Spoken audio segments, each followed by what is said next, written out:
Parade ground లో రక్షణ శాఖ మంత్రి రాజ్నాథ్ సింగ్ మాట్లాడుతున్నారు. లైవ్ లో చూద్దాం. शास्त्र नीति के साथ भारत शस्त्र नीति को भी जानता है। सरदार पटेल के नेतृत्व में भारत ने ऑपरेशन पोलो प्रारंभ किया। आज उस ऑपरेशन के विजय की वर्षगांठ हम सभी मना रहे हैं। 17 सितंबर वह तारीख है जब सरदार पटेल ने भारत विरोधी निजाम को भारत में विलय के लिए विवश कर दिया था।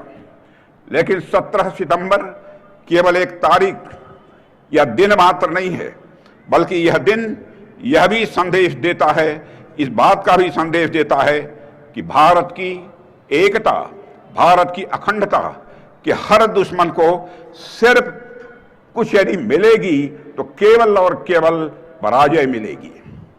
मैं हैदराबाद मुक्ति दिवस के अवसर पर ऑपरेशन पोलो में भाग लेने वाले सभी नायकों के साहस को याद करता हूं और साथ ही उनको मैं शत शत नमन करता हूं। साथियों, मैं मानता हूं कि ऑपरेशन पोलो केवल एक सैन्य अभियान नहीं था, यह सरदार पटेल का एक निर्णायक या प्रहार था जिसने रजाकारों के षड्यंत्र को चकनाचूर कर दिया और हैदराबाद को मां भारती की गोद में लाकर बैठा दिया था। बेहद अफसोस की बात है कि आजादी के बाद 7 दशकों तक इस ऐतिहासिक घटना को याद करने और उसे उचित सम्मान देने का काम जो सरकारों के द्वारा किया जाना चाहिए था वह नहीं किया गया। मैं पूछता हूं कि किसी ने युवा पीढ़ी को उस दिन के महत्व से जोड़ने का प्रयास क्यों नहीं किया? क्योंकि पिछली सरकारें अपनी तुष्टीकरण की नीतियों में फंसी रहीं और डर के कारण इस दिन को मनाने से भी लगातार वह बचती रही हैं। भाइयों और बहनों, क्या यह सच नहीं है कि रजाकारों ने एक समुदाय हिंदुओं पर सबसे भीषण अत्याचार किए? हिंदू और मुसलमान चाहे किसी भी धर्म को मानने वाला कोई भी क्यों न हो, भारत ने कभी भी किसी के साथ कोई भेदभाव नहीं दिखा। हमारे देश के ऋषि और मनीषियों ने सारे विश्व को यही संदेश दिया है कि यत् पिंडे तत् ब्रह्मांडे, जो पिंड में है वही ब्रह्मांड में है, जो जड़ में है वही चेतन में है, जो छोटे में है वही बड़े में है, जो सूक्ष्म में है वही विवर्त में है, जो मेरे में है वही तेरे में है। साथियों, कर्नाटक के बीदर जिले के एक गांव जिसका नाम गोरटाबी है, रजाकारों के आतंक का मैं मानता हूं कि वह एक जीवंत उदाहरण है। यह गांव रजाकारों की बर्बरता का शिकार बना। वहां 200 से अधिक हिंदुओं को कतार में खड़ा करके पूरी निर्ममता से मौत के घाट उतार दिया गया। गांव की बहनों और माताओं की अस्मिता को तार तार किया गया। लूटपाट और हिंसा का तांडव हुआ। उस समय रजाकारों की एक कहावत भी प्रचलित थी कि बामन को लूटो, बनियों को काटो, आपस में सब बांटो। पूरे समाज की एकता को वह तार तार कर देने पर आमादा थे। रजाकार किसी भी सभ्य जीवन के मूल्यों के खिलाफ लगातार वह खड़े थे। मैं कहना चाहता हूं मेरे बहनों भाइयों, रजाकारों का आतंक लगभग पहलगाम के आतंक के समान ही था, जहां लोगों से धर्म पूछकर उन्हें मारा गया। पहलगाम में हुआ आतंकी हमला भी रजाकारों की तरह भारत के सामाजिक सौहार्द पर एक करारा प्रहार था मेरे बहनों भाइयों। लेकिन जैसे 1948 में रजाकारों की साजिश पटेल की लौह इच्छा शक्ति के आगे ढह गई थी, वैसे ही आज भी पाकिस्तान प्रायोजित आतंकवाद और उसके एजेंट भी असफल हुए हैं। भारत ने इस हमले का करारा जवाब दिया है। हमने यह साबित कर दिया है ऑपरेशन सिंदूर के माध्यम से कि भारत की संस्कृति हजारों वर्षों से विभिन्नताओं को जोड़ती आई है और यही हमारे भारत की सबसे बड़ी ताकत है।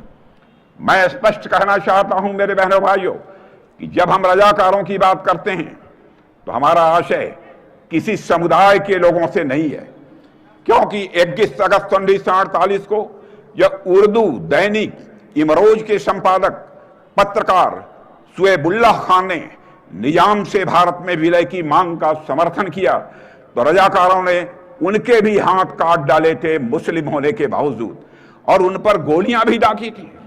अगले ही दिन उनकी मौत हो गई। यह घटना इस बात का प्रमाण है मेरे साथियों कि रजाकार केवल हिंदुओं के ही नहीं बल्कि भारत समर्थक हर आवाज के वक्त दुश्मन थे। इसलिए जब हम रजाकारों की बात करते हैं तो हमारा मतलब उस सोच से है जो भारत की आत्मा के खिलाफ है, जो सर्वधर्म समभाव के विचार को नहीं मानती है। मेरे बहनों भाइयों, हैदराबाद के मामले में जब रजाकारों का सरगना कासिम रिजवी दिल्ली में सरदार पटेल से मिला तो उसने कहा, हम आखिरी दम तक लड़ेंगे और मर जाएंगे पर भारत से किसी भी सूरत में नहीं जुड़ेंगे। तो सरदार पटेल ने शांत स्वर में उत्तर दिया, मैं आपको आत्महत्या करने से कैसे रोक सकता हूं। संदेश साफ था साथियों, भारत किसी भी कीमत पर हैदराबाद को अलग नहीं होने देगा। और जब कासिम रिजवी ने यह तक कह दिया था कि अगर भारत हैदराबाद में आया तो 1.5 करोड़ हिंदुओं की केवल हड्डियां और राख मिलेगी, तब सरदार पटेल ने दो टूक कहा, यदि यही निजाम और उसके सलाहकारों की मानसिकता है तो समझ लीजिए कि उनका भविष्य और उनकी रियासत दोनों विनाश के कगार पर है। यह दृढ़ इच्छा शक्ति सरदार वल्लभ भाई पटेल की थी। साथियों, निजाम सिर्फ भारत के खिलाफ नहीं था, वह लोकतंत्र की भावना के भी खिलाफ था। सोचिए, 85% हिंदू बहुल राज्य हैदराबाद पाकिस्तान में विलय के बारे में कैसे सोच सकता था। पर निजाम को अपनी जनता की कोई परवाह नहीं थी। इतना ही नहीं, भारत के खिलाफ खड़े होने के लिए निजाम ने पाकिस्तान को 20 करोड़ रुपए की मदद भी भेजी थी। लेकिन हमारे सरदार वल्लभ भाई पटेल ने घमंडी निजाम, उसके कुटिल सलाहकारों और उसकी खूनी रजाकार सेना को घुटनों पर लाकर खड़ा कर दिया था। हार के बाद निजाम को भारत में विलय करना पड़ा, रजाकारों से उन्हें नाता तोड़ना पड़ा, संयुक्त राष्ट्र संघ में की गई शिकायत उन्हें वापस लेनी पड़ी और लोकतांत्रिक व्यवस्था अंततः उन्हें स्वीकार करनी पड़ी थी। काश उसने यह सब कुछ कुछ महीने पहले कर लिया होता तो उसे हैदराबाद के हिंदुओं की सद्भावना और भारत के मुसलमानों की कृतज्ञता दोनों निश्चित रूप से प्राप्त होती। साथियों, निजाम खुद को हिज एग्जॉल्टेड हाइनेस कहलवाना पसंद करता था। जब ऑपरेशन पोलो के बाद पटेल पहली बार हैदराबाद पहुंचे तो मुस्कुराकर अपने सहयोगी से उन्होंने कहा था, so his exhausted highness is here, so his exhausted highness is here, यानी जो अपने को महान मानता था सरदार पटेल की निर्णायक कार्रवाई के बाद थक कर, टूट कर और हार मानकर खड़ा था सामने। उस दौर की एक तस्वीर आज भी इतिहास के पन्नों में दर्ज है। हैदराबाद एयरपोर्ट पर हाथ जोड़कर सरदार वल्लभ भाई पटेल का स्वागत करता हुआ निजाम, और निजाम फोल्डेड हैंड के साथ पटेल का स्वागत करने आया तो सरदार ने भारतीय परंपरा के अनुरूप उसे नमस्ते कहकर उसका जवाब दिया था। साथियों, यही था पटेल का व्यक्तित्व, लोहे जैसी दृढ़ता और जीत के बाद भी उदारता। यह उनके व्यक्तित्व की एक बहुत बड़ी विशेषता थी। भाइयों और बहनों, सरदार पटेल की दूरदृष्टि और उनकी कार्यशैली का प्रभाव इतना गहरा था कि निजाम के संवैधानिक सलाहकार सर वाल्टर मार्कटन तथा उनकी प्रशंसा किए बिना नहीं रह सके थे। साथियों, दुनिया ने देखा कि सरदार पटेल ने आखिरी पल तक शांति का रास्ता खोजने की भरपूर कोशिश की थी। कार्रवाई करने पर मजबूर भी हुए थे तो इस तरह के सांप्रदायिक दंगे न हों और अमन चैन कायम रहे, यही था उनके नेतृत्व का जादू, जिसमें शांति की चाह थी और भारत की एकता का दृढ़ संकल्प भी था। इसलिए सरदार पटेल लौह पुरुष ही नहीं बल्कि शांति और अखंडता के सबसे सशक्त प्रतीक भी रहे हैं। मेरे साथियों, आज भी देश में रजाकारों को के हमदर्द मौजूद हैं और मैं साफ कहना चाहता हूं, यही हमारी सबसे बड़े दुश्मन हैं। पर हम दृढ़ संकल्पित हैं कि इस सोच, इस विचारधारा और इस मानसिकता को भारत से पूरी तरह से समाप्त करके ही हम दम लेंगे। भारत की अखंडता और एकता से बड़ा कोई दूसरा मूल्य नहीं है। जो लोग धर्म, क्षेत्र, जाति और भाषा के नाम पर भारत को बांटना चाहते हैं, उन्हें मैं याद दिलाना चाहता हूं, जब ऑपरेशन पोलो हुआ था तब हमारे वीर सैनिकों ने बिना किसी जाति, धर्म या मजहब की परवाह किए भारत की अखंडता की उन्होंने रक्षा की थी। हवलदार बचित्तर सिंह पंजाब के वीर सपूत थे, जिन्होंने भारत की एकता के लिए अपने प्राणों की आहुति दी। वह पहले भारतीय थे जिन्हें अशोक चक्र से सम्मानित किया गया था। उनका बलिदान, मेरे साथियों, हमें याद दिलाता है कि भारत की एकता किसी एक क्षेत्र, किसी एक धर्म या किसी एक व्यक्ति की देन नहीं, बल्कि हर भारतीय के रक्त, पसीने की आहूत से वह सिंचित है। मेरे साथियों, निजाम दुनिया के सबसे धनी व्यक्तियों में से एक था। उसे भ्रम हो गया था कि अपने धन के बल पर वो भारत को झुका देगा, लेकिन इतिहास गवाह है, धन और घमंड की ताकत कभी भी राष्ट्र की एकता और संकल्प से बड़ी नहीं होती है। अंततः उसका हश्र सबके सामने है। साथियों, आज भी दुनिया के सबसे धनी और सबसे शक्तिशाली लोगों को यह समझ लेना चाहिए कि भारत ने कभी किसी शक्ति के सामने सिर नहीं झुकाया है और न भविष्य में कभी सिर झुकाएगा। मेरे बहनों भाइयों, आज 17 सितंबर के दिन निजाम ने भारत के साथ विलय करना मंजूर किया था और ऐसा हुआ था सरदार पटेल जी के दृढ़ निश्चय और साहस के कारण ही। यह सिर्फ एक सुखद संयोग मात्र नहीं है, यह हमारे युग के एक और दृढ़ निश्चयी नेता माननीय प्रधानमंत्री श्री नरेंद्र मोदी का जन्मदिन भी आज 17 सितंबर को ही होता है। मैं श्री नरेंद्र मोदी जी, भारत के प्रधानमंत्री को अपनी तरफ से भी, आप समस्त साथियों की तरफ से भी हार्दिक शुभकामनाएं देता हूं। साथियों, सरदार पटेल ने जिस अखंड भारत का निर्माण किया था, उसे आगे बढ़ाने का कार्य आज हमारे प्रधानमंत्री कर रहे हैं। यह कहना कोई अतिशयोक्ति नहीं होगी, नींव थी डाली कभी जिस काम की सरदार ने, काम वह पूरा किया है मोदी की सरकार ने। भाइयों और बहनों, जैसे सरदार पटेल जी ने नव स्वतंत्र भारत को राजनीतिक और भौगोलिक एकता के सूत्र में पिरोया था, वैसे ही 2014 से हमारे प्रधानमंत्री श्री नरेंद्र मोदी निरंतर भारत को सांस्कृतिक, सामाजिक, आध्यात्मिक और आर्थिक स्तर पर मजबूत करने का काम कर रहे हैं। जम्मू कश्मीर से अनुच्छेद 370 को हटाकर सरदार पटेल का अधूरा सपना, मैं विश्वास के साथ कह सकता हूं, साकार यदि किसी ने किया है तो मोदी जी के नेतृत्व की सरकार ने किया है। अलगाव की एक ऐतिहासिक दीवार टूट गई है। पूर्वोत्तर जो कभी दूर समझा जाता था, अब विकास और अवसर की धारा में भारत की धड़कनों के साथ वह कदम ताल कर रहा है। प्रधानमंत्री मोदी जी ने आर्थिक प्रगति के माध्यम से राष्ट्र को एक नई एकता दी है। 2014 से आर्थिक एकीकरण का जो कार्य प्रारंभ हुआ है, मेरे बहनों भाइयों, उससे हमारे देशवासियों का जीवन सुगम हुआ है। और आप सभी जानते हैं कि 2014 में जब मोदी जी के नेतृत्व में सरकार बनी थी, उस समय हमारा भारत इकोनॉमी की साइज, धन दौलत के मामले में, उसके आकार के मामले में दुनिया के देशों में 11वें स्थान पर खड़ा था।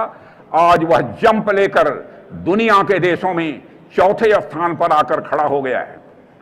दुनिया के बड़े बड़े अर्थशास्त्री यह दावा कर रहे हैं कि भारत जिस तेजी के साथ अपने कदम आगे बढ़ा रहा है, अब इस सच्चाई को नकारा नहीं जा सकता है कि आगामी 1-2 वर्षों में इकॉनमी की साइज, धन दौलत के आकार के मामले में हमारा भारत दुनिया के टॉप 3 कंट्रीज में आकर खड़ा हो जाएगा। देवियों और सज्जनों, हमने बाबा साहब भीमराव अंबेडकर से जुड़ी जगहों को पंच तीर्थ के रूप में विकसित किया है, जिससे भारत के लोग उनके जीवन से समानता का मूल्य सीखें और राष्ट्रीय एकता और भी मजबूत हो सके।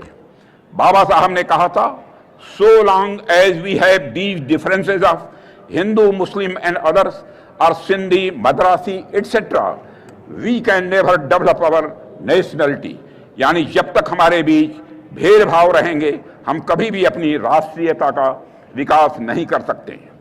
बाबा साहब ने ही पंडित जवाहरलाल नेहरू को यह सलाह दी थी कि ऑपरेशन पोलो को पुलिस कार्रवाई कहा जाए, न कि सेना का हस्तक्षेप, क्योंकि हैदराबाद का विलय भारत का यह एक आंतरिक मामला था।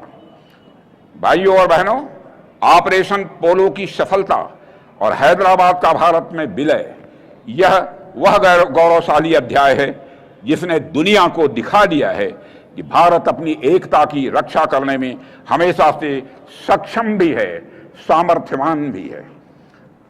प्रधानमंत्री श्री मोदी जी के नेतृत्व में यह सामर्थ्य हमारा और बढ़ा है। इसलिए अब कोई भी ताकत भारत की संप्रभुता को, भारत की एकता और अखंडता को चुनौती नहीं दे सकती है अथवा चुनौती देने की हिम्मत नहीं कर सकती है। आपने हाल में ही मई के महीने में ऑपरेशन सिंदूर देखा है। मेरे बहनों भाइयों, मेरे सेना सीएफएफ के सारे जवानों ने मिलकर जो कार्रवाई की है, उसकी जितनी भी सराहना की जाए वह कम है।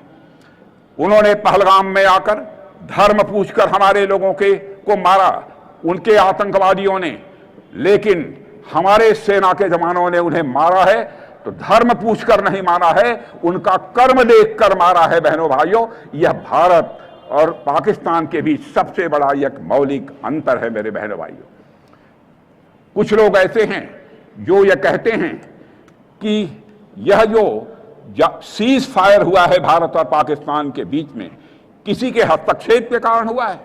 मैं साफ कर देना चाहता हूं मेरे बहनों भाइयों, यह किसी के हस्तक्षेप के कारण हमारी यह आतंकवादियों पर जो कार्रवाई हुई थी वह स्थगित नहीं की गई थी। ऑपरेशन सिंदूर तो अभी स्थगित है। आगे यदि कोई आतंकवादी वारदात होती है तो फिर से हमारा ऑपरेशन सिंदूर प्रारंभ होगा। मैं यह विश्वास के साथ मैं सारी देश की जनता को बतलाना चाहता हूं। जहां तक भारत और पाकिस्तान के बीच के चल रहे इस ऑपरेशन को रोकने के संबंध में कुछ लोग दावा करते हैं कि हमने इसको रोका है। बहनों भाइयों, यह किसी ने रोका नहीं है। और मैं साफ कर देना चाहता हूं, मोहम्मद इसाक डायर, जो कि पाकिस्तान के डिप्टी प्राइम मिनिस्टर हैं और फॉरेन मिनिस्टर हैं, उन्होंने भी साफ कहा है कि India rejected third party role to end conflict. यह बाइलेटरल इशू है, यह थर्ड पार्टी हमारे मामले में कोई हस्तक्षेप नहीं कर सकती। यह हमारे प्रधानमंत्री ने 2 टूक शब्दों में इसे साफ कर दिया था। जो नुकसान ऑपरेशन सिंदूर के कारण उनके आतंकवादियों को पहुंचा है, आज ही आतंकी संगठन के जैसे मोहम्मद के कमांडर ने स्वीकार किया है कि ऑपरेशन सिंदूर के दौरान बहावलपुर हुए हमले में खूंखार आतंकवादी जो मसूद अजहर के परिवार के टुकड़े टुकड़े हो गए थे, यह था हमारे भारत के सेना के जवानों का शौर्य और पराक्रम। और बहनों भाइयों, कल ही उसकी एक वीडियो भी जारी की गई है। हमारे प्रधानमंत्री मोदी जी के नेतृत्व में यह भारत का सामर्थ्य और भी आगे बढ़ा है। इसलिए कोई भी ताकत भारत की संप्रभुता को चुनौती देने की हिम्मत नहीं कर सकती है। पिछले 11 वर्षों में मोदी जी के नेतृत्व में भारत ने दुनिया को बार बार यह दिखा दिया है कि हमारा धैर्य हमारी ताकत है। हमारे धैर्य को इसे कमजोरी के रूप में नहीं देखा जाना चाहिए। जैसे बातचीत से समाधान न निकलने के बाद सरदार पटेल ने हार्ड पावर का रास्ता चुना, वैसे ही हमने भी किया है। 2016 की सर्जिकल स्ट्राइक हो, 2019 का बालाकोट एयर स्ट्राइक हो या 2025 का ऑपरेशन सिंदूर, मेरे साथियों, भारत ने यह साबित कर दिया है कि जो लोग बातचीत, शांति और सद्भावना की भाषा नहीं समझते हैं, उन्हें हम उसी भाषा में जवाब देना जानते हैं जिसे वह समझते हैं। आज का भारत केवल बातचीत के टेबल पर नहीं, बल्कि दुश्मन की आंखों में आंख डालकर जवाब देने में पूरी तरह से सक्षम है। यही है नया भारत। धैर्यवान भी है भारत, नया भारत, बलवान भी है नया भारत, और सामर्थ्यवान भी है हमारा यह नया भारत। साथियों, सरदार पटेल हमेशा कहते थे, रियासतों का मुद्दा भारत का यह आंतरिक मूल्य मामला है। इसमें किसी भी बाहरी तत्व की दखलंदाजी किसी भी सूरत में बर्दाश्त नहीं की जाएगी। उस समय भारत को नई आजादी हासिल हुई थी, देश बंटवारे के दर्द से उस समय जूझ रहा था, संसाधन कम थे, तब भी भारत ने किसी विदेशी ताकत को अपने मामलों में हस्तक्षेप नहीं करने दिया था। साथियों, तो आज का भारत तो बिल्कुल बदल चुका है। आज भारत दुनिया की तीसरे सबसे बड़ी अवस्था बनने के रास्ते पर है। तो फिर कोई भी देश यह कैसे सोच सकता है कि भारत के साथ वह टर्म्स डिक्टेटर बन सकता है? ऑपरेशन सिंदूर इसका सबसे बड़ा सबूत है। हमारी सशक्त सेनाओं ने ऑपरेशन सिंदूर से दुश्मन को घुटने टेकने पर मजबूर कर दिया, और इसे तब स्थगित किया गया जब पाकिस्तान ने सीज फायर की बार बार मांग की, तब जाकर ऑपरेशन सिंदूर को स्थगित किया गया। और मैं स्पष्ट कर दूं, अभी यह ऑपरेशन स्थगित है, अभी समाप्त नहीं हुआ है, यह पॉज है, द एंड नहीं है। देवियों और सज्जनों, याद रखिए, आज का भारत किसी से डिक्टेशन नहीं लेता है। भारत अपनी स्क्रिप्ट वह खुद लिखता है, और आज भारत है एक ऐसे वर्ल्ड ऑर्डर की स्क्रिप्ट लिखने के लिए तैयार है जिसमें पूरी दुनिया हर्ष और स्वेच्छा से फॉलो करेगी, ऐसा मेरा पक्का विश्वास है। साथियों, अंत में मैं रजाकारों और निजाम की बर्बरता से पीड़ित परिवारों के प्रति गहरी संवेदना व्यक्त करता हूं, और ऑपरेशन पोलो में शहीद हुए भारत के जवानों को, जो भी शहीद हुए हैं, उनको श्रद्धांजलि अर्पित करता हूं, और हैदराबाद मुक्ति दिवस की आप सभी को हार्दिक बधाई देता हूं। इन्हीं शब्दों के साथ आप सबको पुनः धन्यवाद देते हुए, और अपने सीएपीएफ के जवानों को मैं विशेष रूप से धन्यवाद देना चाहता हूं कि आज जिस तरीके का उनका प्रदर्शन रहा है, उसकी जितनी भी सराहना की जाए वह कम है। फिर से मैं सारे अपने सीएपीएफ के जवानों को अपनी हार्दिक शुभकामनाएं देते हुए, अपनी हार्दिक बधाई देते हुए निवेदन समाप्त करता हूं।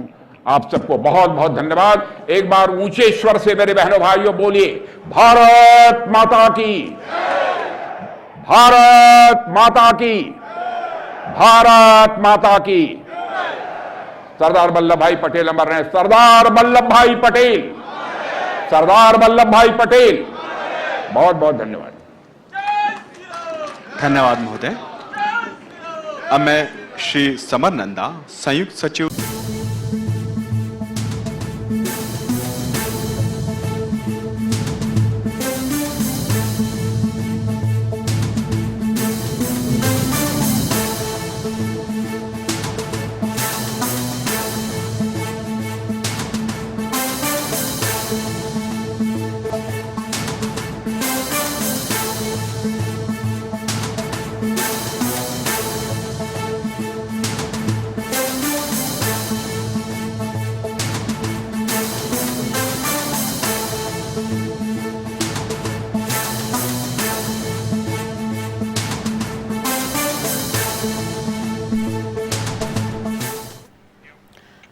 తెలంగాణ చరిత్ర పుస్తకాల్లో కాంగ్రెస్ బీజేపీ నేతలు చరిత్రను తొక్కిపెట్టారన్నారు.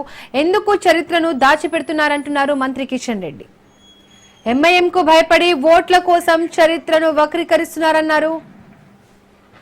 కాంగ్రెస్ బీజేపీ నేతలు చరిత్రను తొక్కిపెట్టాయని మండిపడ్డారు. ఎందుకు చరిత్రను దాచిపెడుతున్నారని కిషన్ రెడ్డి ఇతర పార్టీలను ప్రశ్నించారు.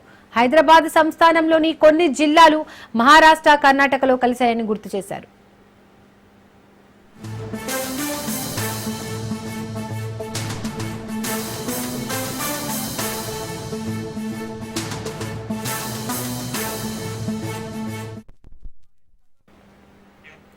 తెలంగాణ చరిత్ర పాఠ్య పుస్తకాల్లో లేదని ఐఎంఎంకు భయపడి పాలకులు తెలంగాణ చరిత్రను వక్రీకరిస్తున్నారని కేంద్ర మంత్రి కిషన్ రెడ్డి విమర్శించారు. కాంగ్రెస్ నేతలు చరిత్రను తొక్కి పెట్టాయని మండిపడ్డారు. ఎందుకు చరిత్రను దాచిపెడుతున్నారని కిషన్ రెడ్డి ఇతర పార్టీలను ప్రశ్నించారు. హైదరాబాద్ సంస్థానంలోని కొన్ని జిల్లాలు మహారాష్ట్ర, కర్ణాటకలో కలిశాయని గుర్తు చేశారు.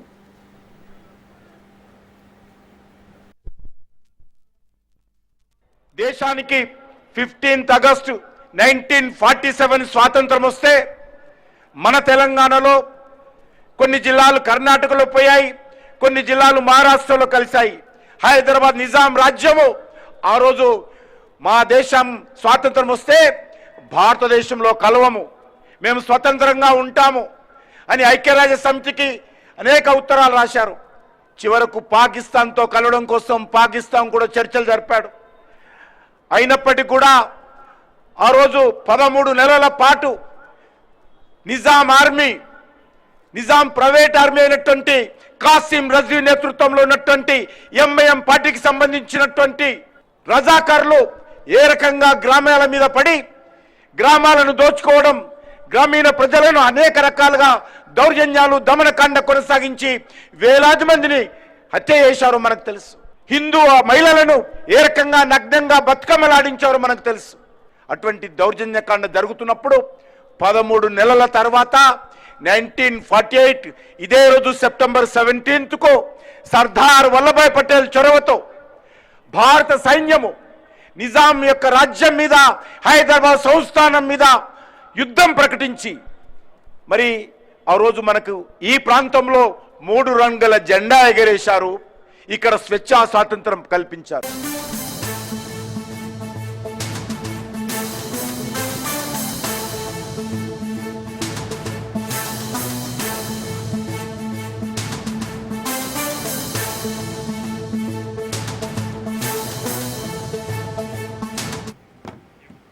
సిద్ధవటం మండలంలోని బకారపేట కల్వట్ వద్ద బద్దేలు డిపోకు చెందిన ఆర్డినరీ ఆర్టీసీ బస్సు కడపకు వెళ్తూ ప్రమాదవశాత్తు బోల్తా పడింది. ఈ ఘటనలో బస్సు డ్రైవర్ కు స్వల్ప గాయాలు కాగా కండక్టర్ చెయ్యి విరిగింది. బస్సులోని ప్రయాణికులకు స్వల్ప గాయాలయ్యాయి. బస్సు బోల్తా పడిన విషయం తెలుసుకున్న బెటాలియన్ పోలీసులు బస్సు అద్దాలను పగలగొట్టి ప్రయాణికులను బయటకు తీశారు.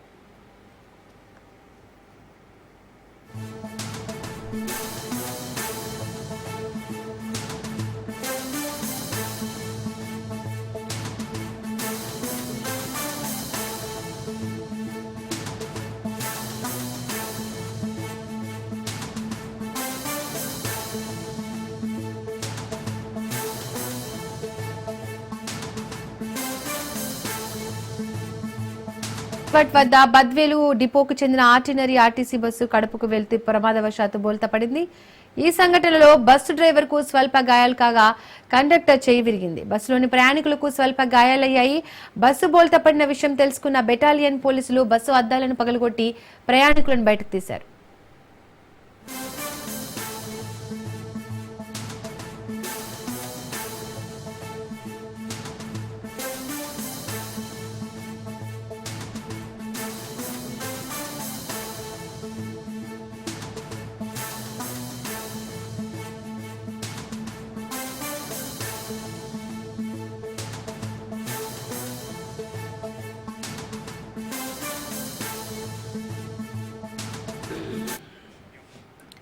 సిద్ధవటం మండలంలోని బాకారాపేట కల్వట్ వద్ద బద్వేలు డిపోకు చెందిన ఆర్డినరీ ఆర్టీసీ బస్సు కడపకు వెళ్తూ ప్రమాదవశాత్తు బోల్తా పడింది. ఈ సంఘటనలో బస్సు డ్రైవర్ కు స్వల్ప గాయాలు కాగా కండక్టర్ చేయి విరిగింది. బస్సులోని ప్రయాణికులకు స్వల్ప గాయాలయ్యాయి. బస్సు బోల్తా పడిన విషయం తెలుసుకున్న బెటాలియన్ పోలీసులు బస్సు అద్దాలను పగలగొట్టి ప్రయాణికులను బయటకు తీశారు.